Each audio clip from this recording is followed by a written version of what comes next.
La question de la destinée humaine est tout à fait vivante pour nous. C'est une question tout aussi réelle, importante et juste pour des croyants qu'elle l'est pour le monde. Ce n'est pas le monde qui est réellement en accord avec la destinée de l'homme. Il faut bien admettre le fait que l'homme a une destinée merveilleuse. Dieu a créé l'homme avec un objectif bien plus grand que tout ce que les princes de ce monde ont jamais imaginé. Et donc, la question de la destinée humaine est une question juste et appropriée, et peut-être l'une des plus grandes. Mais la question qui sied à cela est la suivante. Comment le but doit être atteint? La sagesse est tout à fait juste. Cet homme nouveau doit manifester la sagesse infiniment variée de Dieu à toutes les intelligences surnaturelles. Il doit être la personnification de la sagesse divine, dans tous ses aspects. La puissance est tout à fait juste. Il n'y a aucun doute que cet homme nouveau doit être l'instrument de l'exercice de l'infinie puissance de Dieu.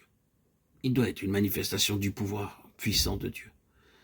Ces choses sont pour nous une considération juste. Elles représentent une question légitime. Le problème de la façon d'atteindre le statut de surhomme. C'était constamment la question chez les Grecs. La réponse de Dieu par le moyen de sa parole est l'homme qu'il a désigné. Christ. La réponse est Christ en nous. La puissance et la sagesse. Christ en nous, dans la puissance de la mort et de la résurrection, résout le problème de la destinée humaine. Ce monde a essayé de résoudre ce problème par de nombreux systèmes de philosophie. Si vous asseyez pour examiner l'un quelconque d'entre eux, vous constaterez qu'il s'agit d'une tentative de résoudre le problème de la destinée humaine. La question de la signification de l'homme et de l'univers et comment l'homme et l'univers doivent atteindre leur but prédestiné. Le monde est plein de systèmes, de philosophies qui cherchent à répondre à cette question. Le Seigneur y répond d'une manière simple et directe. Et il dit que la solution à ce problème est un homme, et cet homme habitant en nous, dans la puissance de la mort et de la résurrection. Comment vous et moi devons-nous réaliser le dessein prédestiné de Dieu? Voici la réponse.